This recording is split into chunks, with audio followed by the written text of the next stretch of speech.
are honored to have,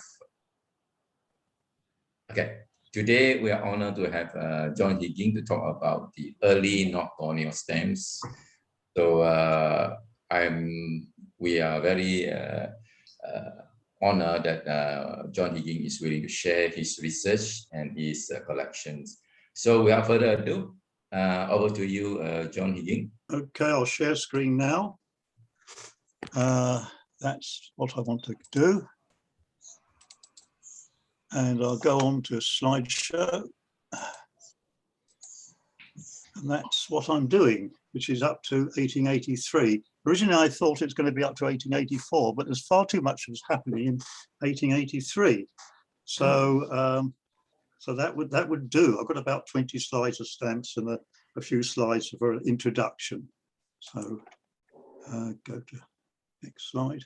I'll try that. Okay, well, just everybody I think here knows exactly where I'm talking about.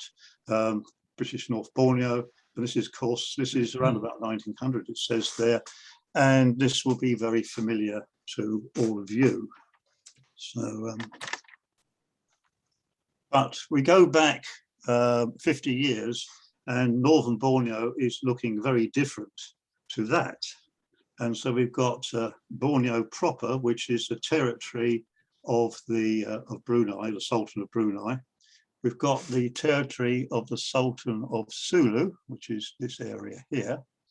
And Sarawak is just down there. So it's early days and it hasn't started expanding northwards towards Brunei.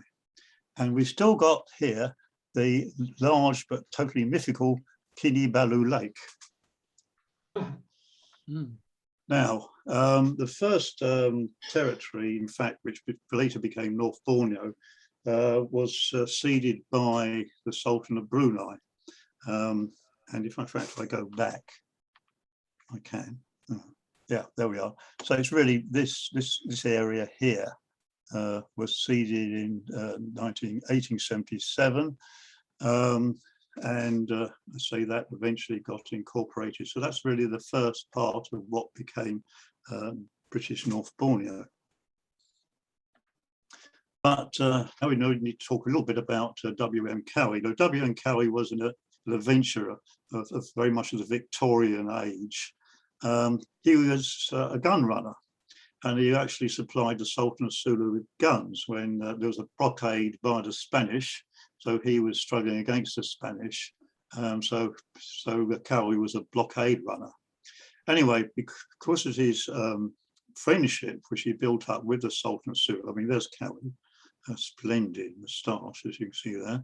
And I guess that must be the Sultan.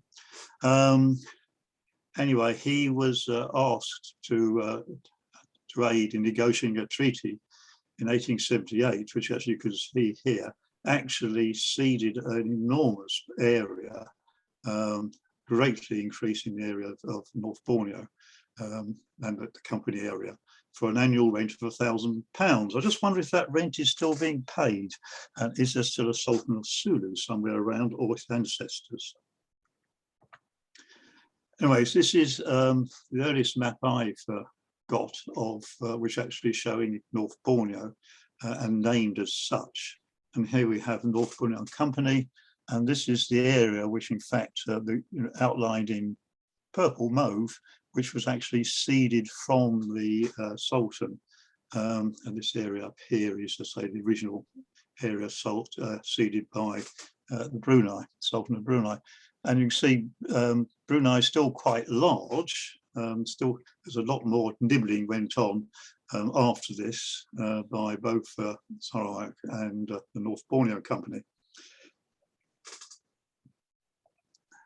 And this is just a close-up of the same. Here we've got Labuan, which going settled back from 1846 and was a crown colony. And you see there's it's not really very well delineated where is what, and when you come down to the south part of North Borneo Company. Right, now the British North Borneo Company, in fact, is a limited company. It was incorporated by Royal Charter on the 1st November 1881, and there was an original issue of £2 million shares, and this issue is one of the original share certificates. And you see here is to those who collect North Borneo, the very familiar arms of the company. And like any other limited company, it had its head office in the City of London, and it was obliged to hold annual meetings of its shareholders to report progress. And this is, various things that got sent out by the company, requesting the presence of the shareholders and where they can vote, etc. Quite a nice postal stationery items, actually, but not uncommon. Right, just back to Cowie for a few moments. I guess probably that's him there. Cowie was a great believer in coal and railways, and he continuing having interest in Northern Borneo, including operating these coal mines. He named his daughter Mora after this coal mine in Brunei. And as you can see, pretty low tech. And here, quite a lot later, 1897, he became managing director of the British North Borneo Company, and there he is. A fairer bunch of rogues you'd probably never find anywhere else, but there they are. And here's Edward Dent, of the Dent brothers of Singapore, who's actually very instrumental in getting that original agreement with the Sultan of Brunei. Earliest letters from North Borneo. Prior to its issue of the first stamp in 1883, letters from North Borneo were franked with whatever stamps of the port they would be going to be actually then go overseas. So most of the letters from North Borneo would be in fact going to UK, would be routed via Singapore, well, first of all through Labuan and then on to Singapore. And there's 3 covers recorded. Now, these are fairly recent discoveries, I think about 5 years ago, and it was very well written up, not by me, but very well written up in the journal.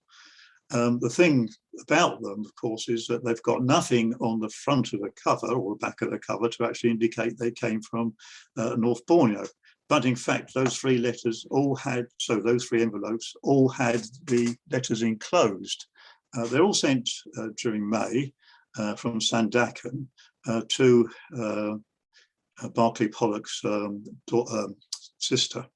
And this one actually had this newly acquired seal, because he was very much a junior as far as the North Borneo was concerned, very much a starter there. And he was very excited about getting his brass buttons, which showed a lion, which for his tunic, and also getting this seal, which of course is in the 3 languages: English, Chinese, and Jawi. Covers franked with the Labuan 10-cent stamp, etc., as you can see here. And Labuan, as they did then for quite a long time in Labuan, they actually cancelled the stamp with the bar, cancel here, or other newt cancellers, but put the date stamp on the cover.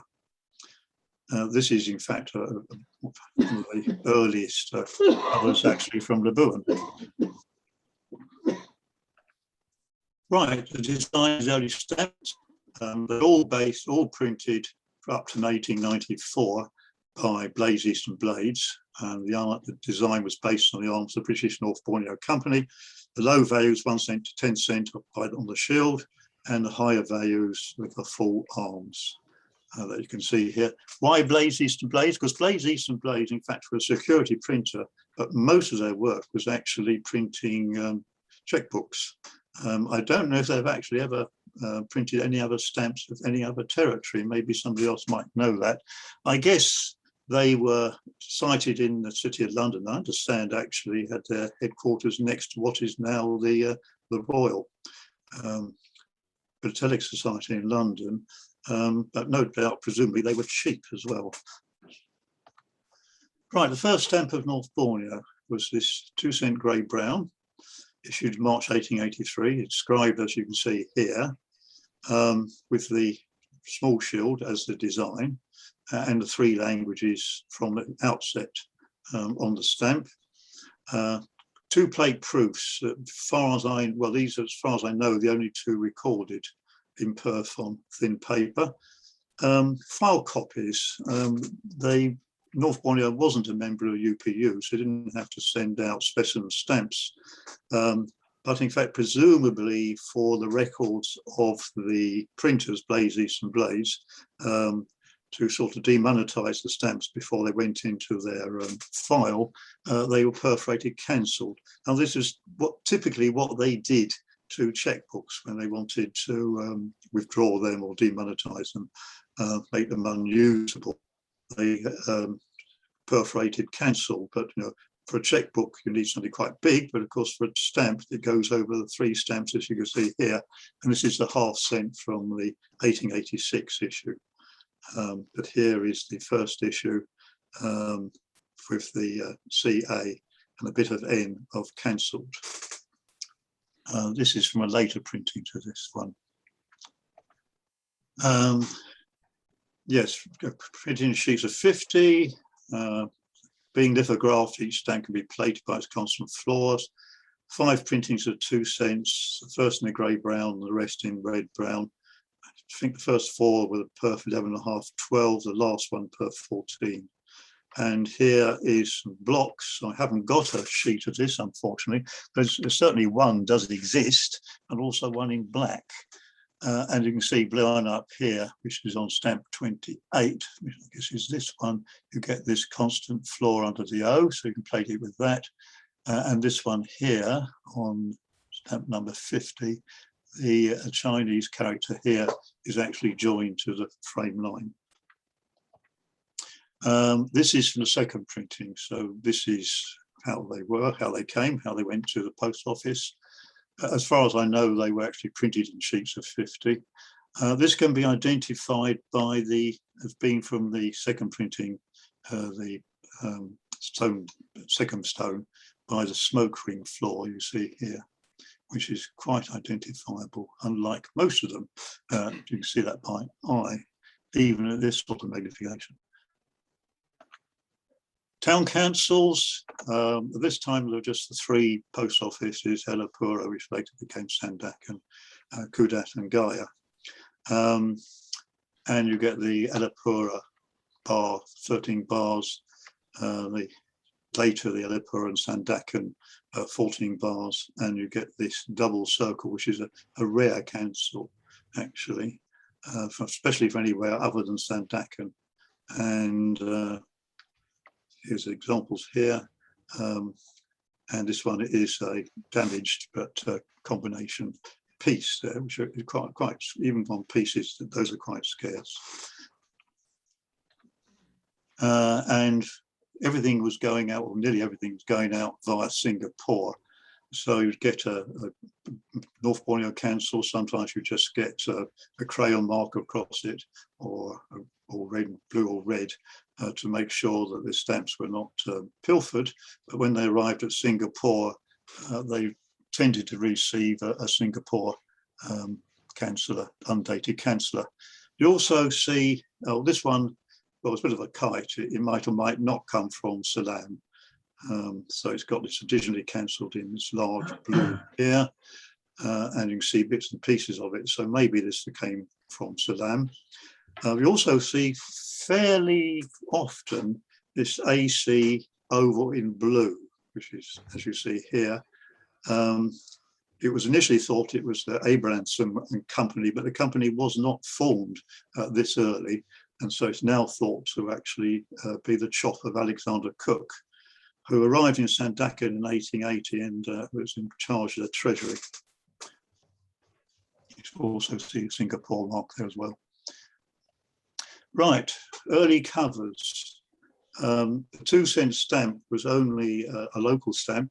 North Borneo wasn't a member of the UPU. So purely this was valid in North Borneo and to Labuan and Brunei. I don't know if anybody's ever found a cover or front or piece which is going to Labuan or Brunei. All the ones I know of are going actually via Singapore. And here's a single rate and a double rate. That's mine, and I had to pay a lot of money for it. There's probably about, I don't know, maybe 20 combination covers from North Borneo. I had to pay a lot more for this than one of the 3 covers that you saw earlier, which was from Labuan. It's a matter of supply and demand. There's an awful lot of straight settlements collectors out there, and a lot of those, to make sure to get their gold, would actually like a combination cover from North Borneo. This one is sadly not mine. This is got the date stamp of Ella Pura, 1884. And mine is now it became Sandaka in 1885. And this is a double rate cover. And this is one of the gems of North Borneo philately, very much not mine. This is, you must be talking about £10,000 cover here, easily I would have thought. So read there, there had been an agreement that stamps from North Borneo could be going to straight settlements could be prepaid just by 2-cent stamps, but you needed 4 of them to make up the 8-cent rate. And this is a cover to Larut, and as I understand it, there were 4 Larut battles, and eventually, because of that, Peral became, I spelled it Peral rather than Perak, but it's pronounced as you know, Peral, eventually became under sort of British, or had a British advisor anyway. Red pen cancels are probably applied in North Borneo to prevent removal and reuse of the stamps. But all North Borneo collectors would like, I think, would like to own that one. Right, now we come on to now there's obviously a need for an 8-cent stamp. And this was realized very early on. And an order was put in to Blades, Eastern Blades, in fact, to supply 4-cent stamps. I think I understand 4-cent was for local registration, pay local registration fee, and the 8-cent stamp, as we've already said, to go over to get over to Singapore. It is a scarce stamp. Now, this is the vertical surcharge, and for a long time was not recognised as being a genuine stamp. Because it was thought, well, why are there 2 8-cent overprints, you know, when there was only especially a very small window when they were actually needed until the 8-cent stamp arrived for a few months later. But it has been now generally agreed, in fact, they are genuine. There is an awful lot of forgeries around. They are scarce. Lars Parsbro, in his superb survey of the first stamp of North Borneo and its overprints and its surcharges, could only identify 8 copies, and this is actually sending out an appeal to all the members of the society and anybody else he knew who might be collecting early North Borneo. They all got this blue crayon mark. Is it registration or is it just a security marker? I don't know.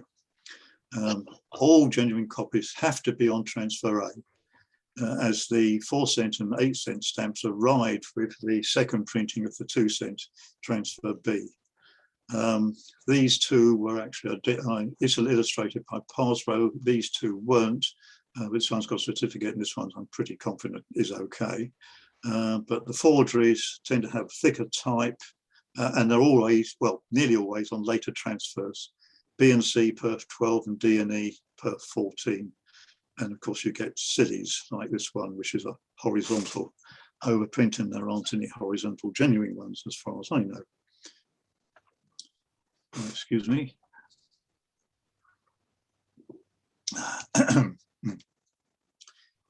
Gibbons give a July 1883 as a date of issue of new 4-cent and 8-cent values. There was a continuing need for the 8-cent value. Obviously, they presumably decided that the surcharge of the first surcharge was not very readable, My view is because there's no unused ones known of the first surcharge, it is possible that in fact they were actually applied by the counter clerk when somebody wanted to go in and post something off to Singapore, or further afield, they put the initial 8 cent on 2 cent stamp, the one with the horizontal surcharge, but that's just a kite. And if anybody could find a genuine unused copy of that first surcharge, that would shoot that kite, probably shoot that kite down. Excuse me, got a tickle. Now, these were printed locally, and the typeset horizontal row of 10 repeated 5 times on the sheet, and the position of the top and bottom overprint surcharge varies, and so you can actually plate all these to the position on the row of 10. There are multiples, I think of 4 or 5 unused, very desirable, but I haven't got any of those. And you see there's a great variety of postmarks, or some of them lack of, well, postmarks, as you can see here.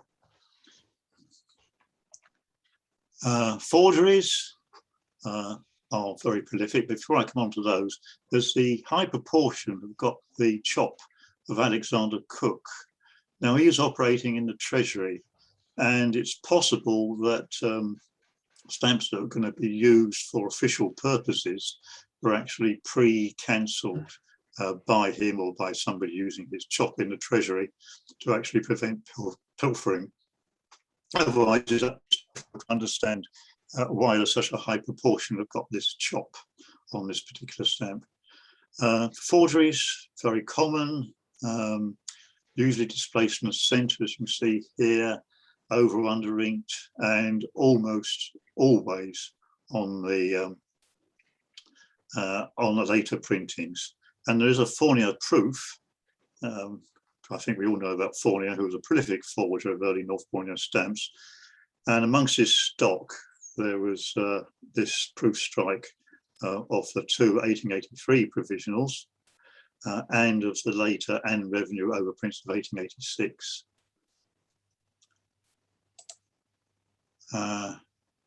Right, oh, there we are. Yes, this is the next one. If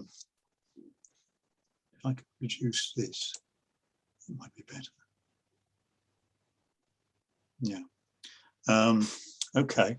There are only the 2 cent and 8 cent provisionals available when these were issued. There was obviously a requirement for high value stamps, primarily for fiscal use. I mean, there was absolutely no need for high value stamps for letters or such like. And I'm not even sure it was a post at this time, the early days. These are a couple of unique die proofs of the first $1 in black and in the issue colour. And here's the issue stamps. Once again, lithographed by Blazes and Blades, sheets of 50, usual per 14. So all the later stamps were generally per 14, printed by Blazes and Blades. And really the only proper use you're going to find of these is fiscal use, and these are rare enough. So it's got a Sandak and bar cancel, but it's also got a date on it, so I'm pretty certain it's a fiscal stamp, but I think extremely desirable. And this is just a part of a sheet, both produced in sheets of 50, as I said before. These early 50 cent and $1, if they find them used, in fact, they're always CTO. The cancellation is very similar, and no doubt was done in London by the printers, presumably, or maybe at the offices of the North Borneo Company. But anyway, any remainders were cancelled to order. And this is the start of the bad reputation that, in fact, North Borneo got in the philatelic world. These, of course, went into bulk dealers, our friend Fred Parker, and sold way below face by the company, and were used for sort of making up penny packets, etc., for junior collectors. The difference is that normally the var cancel is used as a killer and will be splodged on the middle of the stamp. When you're doing a sheet of CTOs, of course, you minimize the amount of splodging you need to do, and you put it in, like you see here, in the middle of a block of 4, or when you've got the top pairs. Right, forgeries again, of course, good old Borneo is still being busy. These are from the Geneva books that were made up of his material left in stock when he died, and bought to take it off the market. And here is the obliteration, a proof of the obliteration and a proof of the 50-cent stamps. And this is what you tend to find. The colours aren't quite right, look a bit crude just on comparison with the base stamp, but they're pretty good forgeries actually. I mean, they are lithographs, so reasonably easy to forge lithograph stamps. And you've got this Sandakan 23rd of June postmark. Right, now other values. When the printers were asked in 1883 to prepare plates for 4 cent and 8 cents value, they did it for all denominations which they thought might be needed as composite proofs, as you see here. So you're going from a half cent, I think, half cent, no, it's half cent, right through to 12 cent. Now the 12 cent was never ever issued at any time. But also you've got the, as well as a 50 cent and $1, you've got a 25 cent and $2. And these are in fact the designs that were produced. There are a lot of different colours here now that you can get. No, oh, maybe it's on the next slide. This one is in a sort of vermilion. And this one is in a rather fetching sort of purple. 14 colour variants are recorded in the stamps and postal history of North Borneo. I don't know, but I suspect there's more than one copy of each colour variant, but I'm not certain about that. They're rather desirable. And now we come on to actual colour trials of the 2 cent and 4 cent stamp. So these in-perth blocks of 9, as you can see here, on thick wove paper. Now, this is taken from the first stone of the 2 cents. So this is from the first stone, and of course, putting the colours, which eventually became the colours of the 4 cent stamp.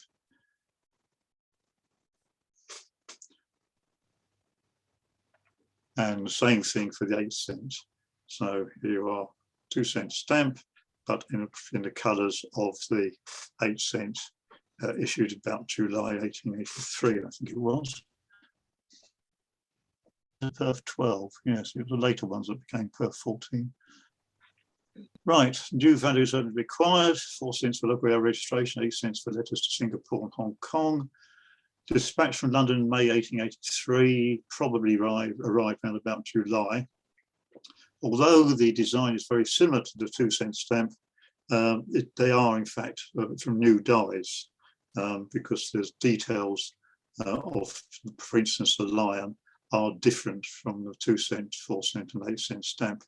If you look carefully, that looks, the original lion looks a bit more like a pussycat, I think. These look a little bit more lion-like. But the shading you see on the body is also quite different between the 4 cent and the 8 cent. A specimen or a printer's file copy is here perforated with the first 3 letters of cancelled, and these issued stamp. Multiples are scarce. Believe them 2 printings maybe, both rough perf 11.5 to 12. This one yellowish gum, therefore possibly from the first printing, or maybe these are the ones that actually got sent out to North Borneo and have become tropicalized. And also you find them in a nice white gum. Maybe these are the ones that stay back in the UK.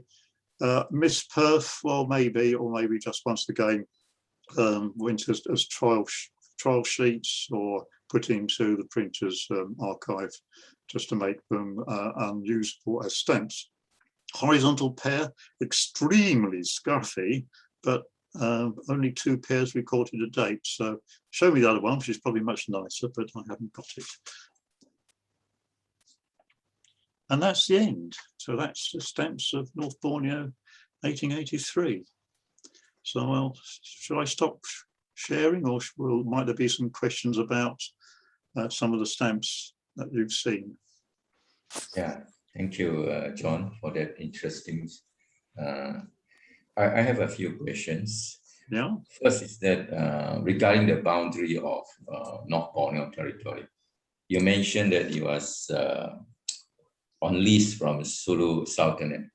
Yes. And during that times, I think the territory surrounding this North Borneo, to the west is the Brunei Sultanate, and to the southeast is the Dutch.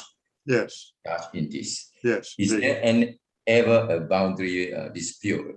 Because you must bearing in mind that the surveying was not that accurate at that time, and then also accessibility to the boundary. How do they define the boundary of North Borneo actually? I don't know. Usually it's a watershed, isn't it? That's where you usually define. Normally used for mountain ranges. Yeah. Yes, that's what you usually do. But sensible thing is some geographical feature which everybody can agree on. Much better than a line across the desert, which leads to all sorts of problems. Yeah, because there's always teething problems. Even now, as you know, the Sarawak boundary, the northern side, Limbang and Brunei has never been fully settled. Right.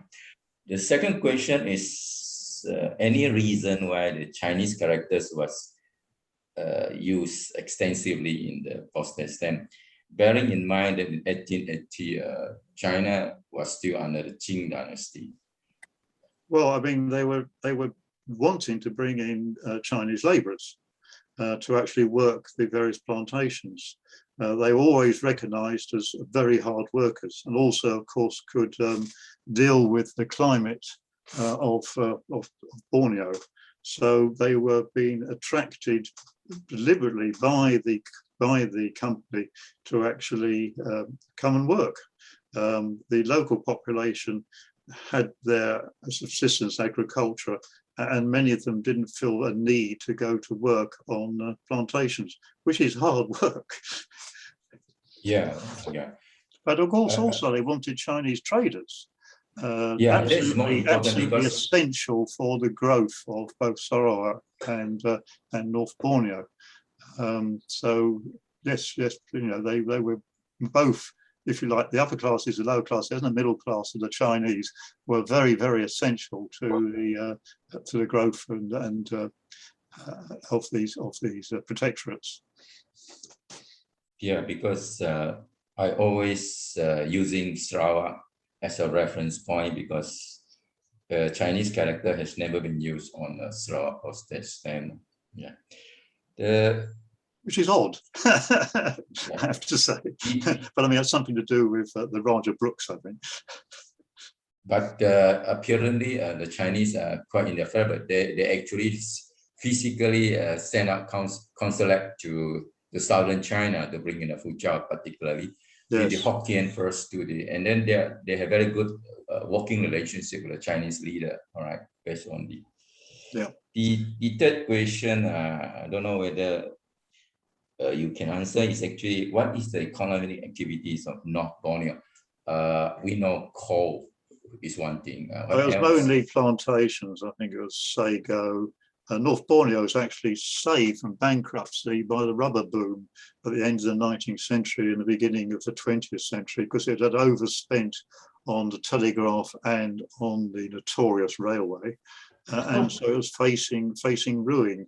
But luckily, the railway went through land on the coast, and which was very, very suitable for rubber plantations. And so the company sold off or leased off large tracts of lands to attract rubber planters, and on very favourable terms, actually, very favourable terms indeed. And it worked. They did not go bankrupt. Mark you, the shareholders never did terribly well from their holdings of North Borneo Company shares. And tobacco? And tobacco, very much also very important in the early days. In fact, yes, absolutely tobacco. Charles Brooks set up a tobacco plantation as well, didn't he? Sorry? Charles Brooke in Sarawak tried to his hand at tobacco very unsuccessfully. Yes, it's curious, isn't it? Because I think North Borneo is well known for its cigar wrappers, very high quality leaf, which was used for the outer wrapping of a cigar. It's quite bizarre, isn't it, that it worked in North Borneo, but the same climate, it didn't work in Sarawak. Maybe not quite the same climate, and maybe not quite the same soil. Yeah. Timber was a major export as well, I believe. What was, sorry? Timber. Timber became an export. Yes, became a major export, very much so, yes. I think a little bit later than we're talking about here, in 1883. But yes, it was and still is, I think, isn't it? Sabah still cutting down a lot of primary forests, or that stopped now? Too much. Yeah. The other things, John, why is lion used as a symbol for North Borneo? Because unlike Temasek or like Singapore, Singa, or like, is there any reason? I know it's British, Richard the Lion or something like that. But why is that particular animal used as a very prominent symbol in the North Borneo? Oh, fortitude, strength, and all that sort of stuff. It's symbolic. I think. Now, are there? There aren't lions in Borneo, are there? Question mark. No. No. Not Okay. like So no, it's purely symbolic. I think just to suggest to their nervous shareholders that in fact it's got the strength of the British Empire behind it. I mean, it wasn't originally a protectorate, but it fairly soon became a protectorate. Not that helped a lot in the Second World War. That's strange, actually. Because we have the Brooks family animals, the beaver as a symbol. Yes. There's no badgers in Sarawak either, But the last question, Jon Higgins, is actually quite focused on this stamp is why there's so much forgery. If you compare with the philately, Sarawak philately, we only had SG1 being forged, SG2 being forged, plus the forged overprint. And thereafter, beside the selling board bogus issue, then Sarawak is very peaceful, exempted from forgery. Any particular reason? That's a very good question. And I haven't got the answer, of course, because I can't go back to about 1900, I think, when these first started being forged. Quite a long time after the stamps actually appeared. I don't know. I mean, they were relatively easy to forge, being lithographed. And of course, surcharges are very easy to forge, indeed. So maybe because it was easy, but maybe there just had been a demand. Maybe people, just were intrigued by this strange little territory with these rather odd stamps from far-flung part of the empire. So I really don't know. There must have been some demand. Yeah, thank you very much, John. So, I mean, the surcharges are rare stamps. So that, of course, was purely having an opportunity to make money very easily by putting a forged surcharge on stamps which are very common. I mean, not from the first printing of the 2 cent, but from the later printings of the 2 cents. They're very common stamps. And so it was easy to get hold of the original stamp. Yeah, thank you, John. Yeah. That's a very interesting presentation, but it rekindles a lot of thoughts. John, that cover, Yeah, the cover with the wonderful strip of 4, that was in Patrick's sale, wasn't it? I imagine so. He had most things which were desirable. Do you know where it is now? No. I'm not, unlike you, I'm not at all good at keeping tabs on excellent material. I'm just too lazy. So I don't know. Well, I've just been doing it. I mean, it's not me personally. I've been trying to keep it for the Sarawak archive, but yeah, no, it's always nice to know where you think they are. Yeah. Well, I never expected. It's interesting things from Patrick's cells. I mean, I was at Patrick's cells, and I wish I had a much deeper pockets than I had, because there was a hell of a lot of stuff I would have loved, and I couldn't possibly afford. But it creeps back onto the market, and it creeps back onto the markets in ones and twos. And sometimes actually quite a bit cheaper than it actually achieved at the Patrick cell, because there was sort of everybody was there at the cell who was actually at all interested. So you do start to acquire things like those plate proofs I showed you of the $1. They were in Patrick's cell, but they crept back on the market. And at that time, luckily, I had a few pennies with me.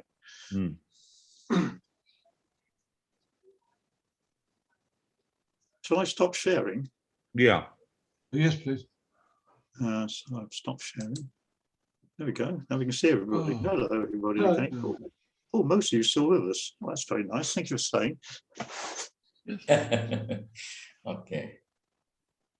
John, you were talking about the July 83, the two reprints, 4 cent and 8 cent earlier. The first printings. Yeah, the first 4 and the cent and 8 second. cent. They're never redone. When I wrote my sheet up, I dealt with the facial features, but I also, the number of oars is different. Number of what, And sorry? The number of oars in the first issue Oh, is 6, yes, and in the yes, second it's 8. Yes, Is that right? yes, indeed, yes. They were, I think, new plates, new stones were made.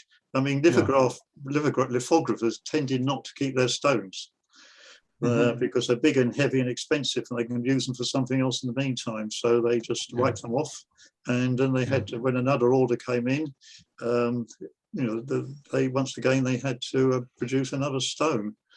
And that's how they did it. And I mean, Blades, Eastern Blades are pretty small players, I think, on the lithographic scene. So they probably didn't have the resources to store stones.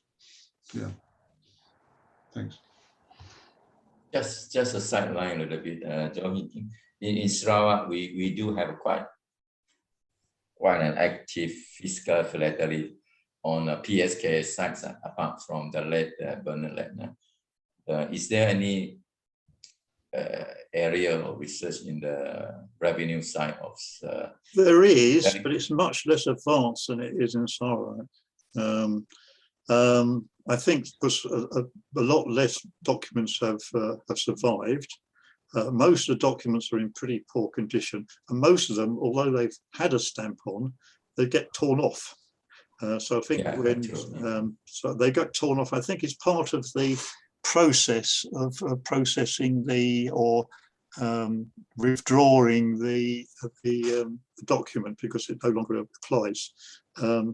So most of those documents have got half a stamp on at best, which is very disappointing.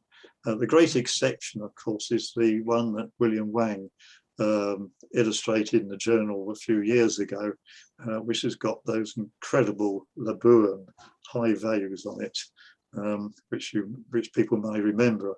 I'm sure Ray remembers, because it was an extraordinary thing. But you had to buy the island to actually get the document, and of course that does come expensive. Islands do come expensive, especially on Brunei Bay, I think, at this moment. Yeah. The other thing is, Jon Higgins, is that, as I understand it, the first European town was actually Europa, which is the former Sandakan. Is it true? And then the other town that got British name is Jesserton. Then the rest are all, except for Mora that you mentioned in Brunei.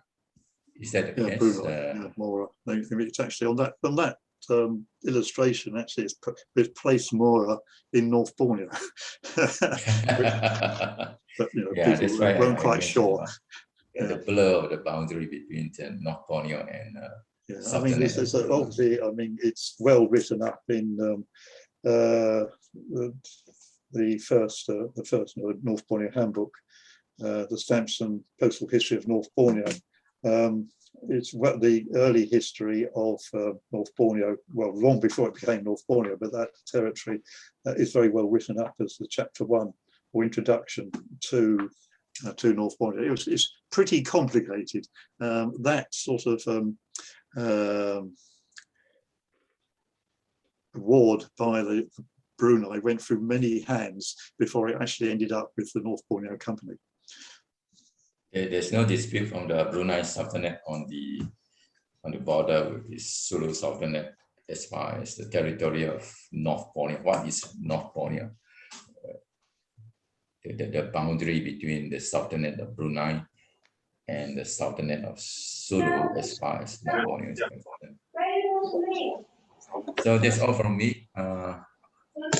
Very interesting discussions. Obviously, we are not familiar with. Myself is totally out of the picture. It's just based on reflections from Sarawak Philately. I look from the Sarawak Philately's perspective and address the North Borneo issue. And thank you very much, Jon Higgins. Thank you for watching, everybody. It's a very enlightening presentations. We learned a lot. Of course, as indicated, future research are required. But the floor is open to everyone in these forums. And thank you for your attendance. Any further questions to Jon Higgins? No, stunned. Actually, Roger I just wanted to talk about, John, you talk about people tearing stamps off envelopes. My mother and my father went to work in Borneo. My dad went in 1932, but mum went in 1936. And religiously, all the mail that he was a district officer when he went in, and she religiously tore the stamps off all the envelopes that went through his office. Yes. And then 50 years later, she gave me all sorts of stuff, and among stock books, literally stock books, which I've been offloading. If you've been watching, you may have seen them, of values, low values, and a few others which didn't hit the market. She was great at it. Unfortunately. yeah, indeed. I mean, I was talking about if I got the whole lot, if I got the whole lot still with the stamps on, I'm afraid the market would have been flooded. Yes, I suppose you're right. But I mean, I was actually talking about fiscal documents. You know, in that case, yes, I understood that. Yeah. On the Sarawak side, you know, the great thing about Habui Hon was he always kept everything on cover. That's why, yes. You know, he was so far ahead of his time in the 20s and 30s, keeping everything on cover. Yeah. And Simon, talking about Habui Hon, I just asked one thing outside Sabah Philately. Why is that Habui Hon doesn't place importance on the overprint? You know, the 1 cent and 2 cent overprint.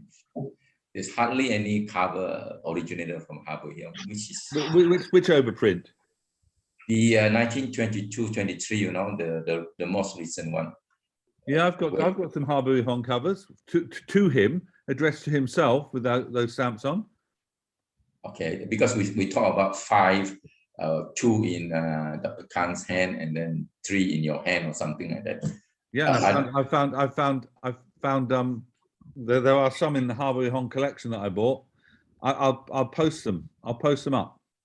Yeah, thank you very much. Yeah, because LT, when we were talking about very few of those, were we talking about the ones with the cents or snets, or are we talking about just a standard stamp, the stamp that actually was went into? No. During Habui Hon era will be 1920. Yeah. The 1 cent CNET that issue and 2 cent on 12 cents. That series, yeah. Because Habui Hon is not in the early era of the overprint early stage. Yeah. That's my thought. Again, I originate my thinking from.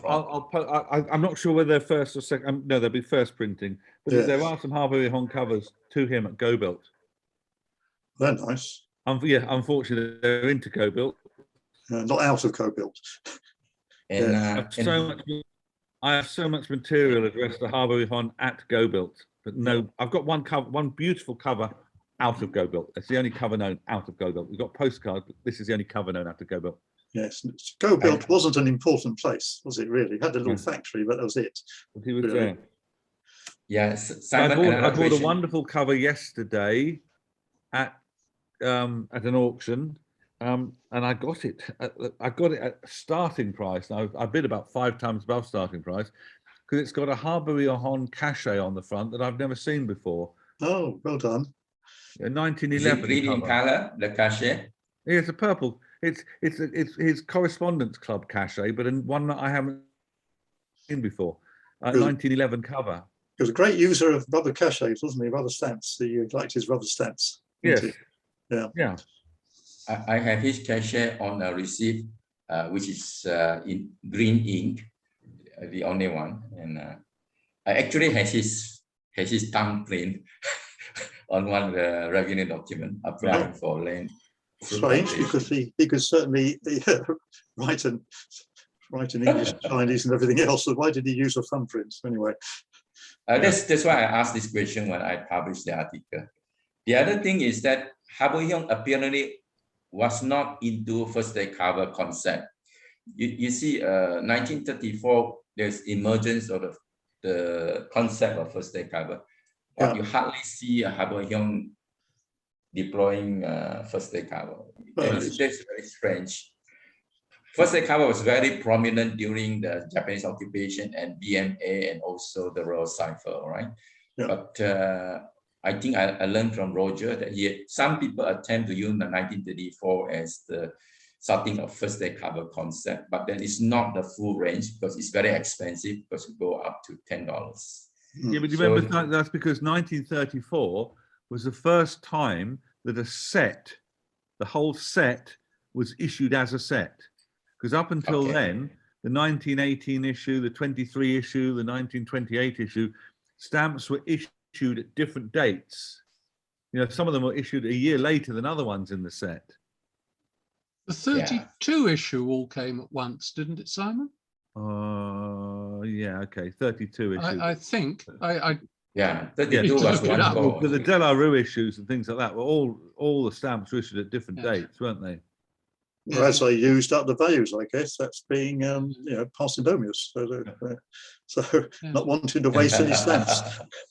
It's all. I guess it's also possible that outside the big offices, they didn't have all of the values anyway. No.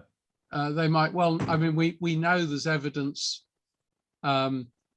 circumstantial evidence, that the high values were often retained only at the big offices and so on. So that also detracts to some extent from the idea of a first day cover with all of the values on, because you could only do that in the major offices. It's interestingly enough, North Borneo, the Queen first issue of North Borneo, they came out in dribs and drabs. And so you get, in fact, you need about 6 or 7 first day covers of that Queen Elizabeth North Borneo issue, because they were issued over many months. And I think, once again, that really was, it was to make sure the stamps were actually mostly used up before they issued the new set, which of course are the same design, but had the Queen's head on it instead of the King George VI head. Yeah. Yes. Thank you, John. Sorry, I talk about Slough Flattery because I really have no knowledge about non-Borneo. Any other all members? Interesting stuff, though. And of course, the omnibus issue, the Silver Wedding issue, was it Silver Wedding issue? Yeah. 3rd of June. No, that's the coronation. Coronation issue. The coronation issue. Yeah, the coronation Silver issue. Wedding was. Yeah, the coronation issue was, of course, in Sarawak, did not get issued on the day that the rest of the world issued, because it was the day of the races on that day. So they issued it 2 days later. See where priorities were. Yeah. I have a letter from the one of the ladies, one of the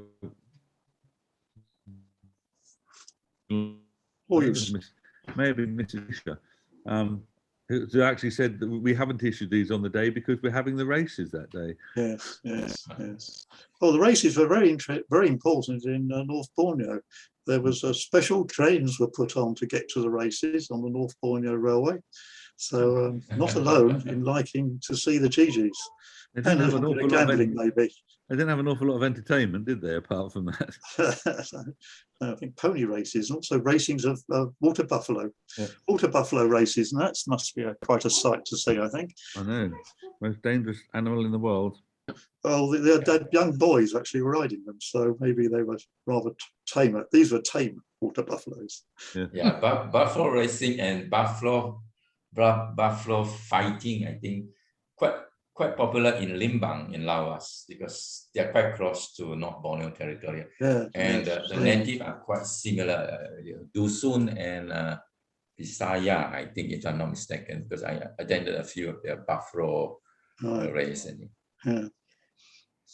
Yeah. So, any more questions? Yeah, I've got one thing. Let us all be thankful we collect North Borneo and Sarawak and Labuan, because I've just been sent this catalogue by Feldman of the British Guyana collection coming up for sale on October the 14th. And there's many items at £400,000 plus. Yes, it's Just a like bad idea. sharing. This particular cover, the Miss Rose cover, estimate £250,000 to £400,000. Cotton reel cover. Very bad idea to become fashionable. Yeah. Big like that wine you were drinking. I think they were fashionable vintages. Yeah. Simon, I'm sure Stanley Gibbons will be just rushing to buy it. Yeah. And then they can shred it, and we can all own a tiny piece of paper. Yes. Over dinner at Bicester in a few weeks' time, I shall tell you the true story of the penny magenta. Excellent. We'll buy you a very large glass of wine. Now, I think Bill Batty-Smith bought us all a glass of wine. Yes, hasn't he has indeed. It has, yes. Good. Yes. Yes. Check finally arrived. Yes. Excellent. I'm afraid I need to go, and I'm doing the recording and hosting it. So Okay. Thank you very much. Cheers, John. Okay, Well then. done. Well, thank you, All right. Roger. Thank you, and thank you everybody for coming. And Okay. see those of you in Bicester in a few weeks. Bye-bye. Yeah. Bye. Bye-bye. Nice to see you again. Bye. Please, Thank you, Jon Higgins, and thank